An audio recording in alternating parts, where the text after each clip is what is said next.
মানুষের মূল্য তো সবচেয়ে কম, সবচেয়ে কম। আপনি রাস্তা পার দেন, আপনাকে কেউ ছাড় দিবে না।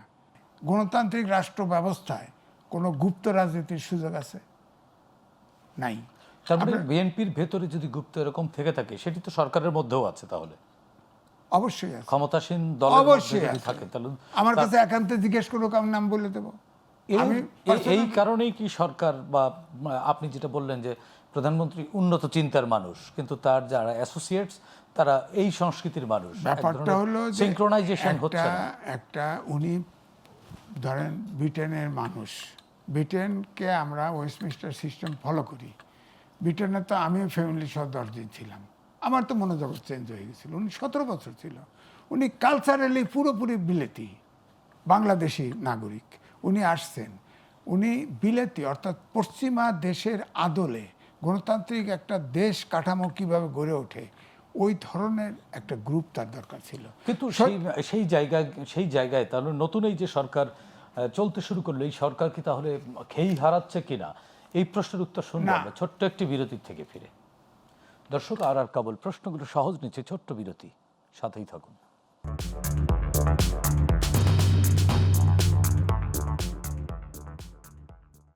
বিরতির পর আবারও স্বাগত জানাচ্ছি আর কাবুল প্রশ্নগুলো সহজ। আমাদের সঙ্গে আলোচনার জন্য যুক্ত আছেন গোলাম মাওলা রনি, রাজনৈতিক বিশ্লেষক, এবং আছেন এম এ আজিজ, সিনিয়র সাংবাদিক। আজিজ ভাই, আপনার কাছ থেকে আলোচনা শুনছিলাম, প্রশ্ন রেখে গিয়েছিলাম, তাহলে কি সরকার সিনক্রোনাইজ করতে পারছে না, খেই হারাচ্ছে এরকম মনে হচ্ছে? 2 মাস মাত্র 2 মাস পার দিছে।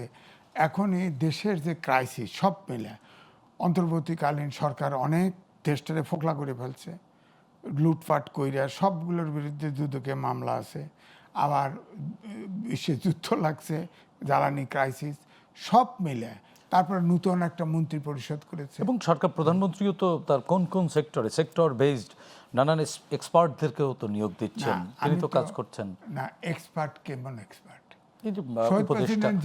শুধুমাত্র মন্ত্রীদের দিকে তাকিয়ে নেই, বিশেষ সহকারী ওনাকে বলেছি আপনার রাজনীতির আইকন দরকার নাই, শহীদ প্রেসিডেন্ট জিয়াউর রহমান হয়ে যান, বেগম খালেদা জিয়া, দুইজন আর বাবা মাকে স্মরণ করেন। আমি তো বলেছি শহীদ প্রেসিডেন্ট জিয়াউর রহমানের বিরুদ্ধে একটা আসর ফেলতে পারবেন, তার শত্রুরাও বলতে তিনি সরকারের বাইরে কোনো সময় কোনো কিছুতে কোনো পলিসিতে তিনি আলোচনা করতেন না। তিনি বাইরে প্রত্যেকটা সেক্টরে স্পেশালিস্ট থাকতো, তাদের সাথে আলাদা মিটিং করে তিনি সিদ্ধান্ত নিতেন। না, এখনো তো সরকারের এক্সপার্টরা তো আছে, আনছি তো ঢাকা ইউনিভার্সিটির কিছু প্রফেসর, বাইরের কিছু প্রফেসর, এগুলা যাদের সাথে মানে মাটির সম্পর্ক নাই বলা যায়, পলিটিক্সের সম্পর্ক। তরুণ এবং প্রবীণ দুই প্রজন্মই তো আছেন। প্রবীণ মানে কি? প্রবীণ অবসলেট প্রবীণ দুই একটা আছে, অবসলেট, এগুলো কাজে আসে না। প্রবীণ যে গরু আমাদের গ্রাম দেশে না, গরু বেশি বুড়ো হয়ে গেলে জবাই করে, ওগুলো জবাই করার সময় হয়েছে, ওগুলো কাজে আসে না। দরকার মিড বয়সী রাইজিং বুদ্ধিজীবী দরকার, যারা পলিটিক্যাল ব্যাকগ্রাউন্ড আছে, তাদের পক্ষে সম্ভব ও অ্যাকচুয়াল ইয়েটা ধরা।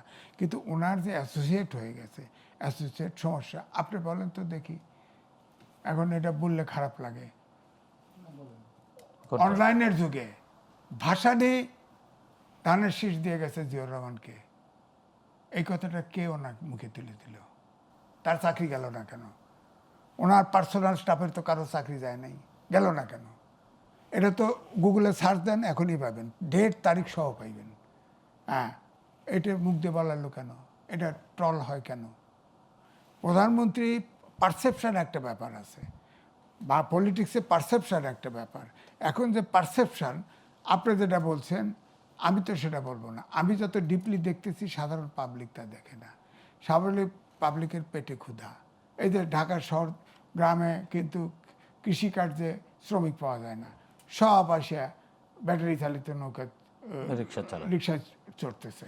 আপনি বললেন যে সস্তাভাবে মানুষ, আগে প্রথম বললেন না মানুষের মূল্য কমছে কিনা? মানুষের মূল্য তো সবচেয়ে কম, সবচেয়ে কম। আপনি রাস্তা পার দেন, আপনাকে কেউ ছাড় দিবে না।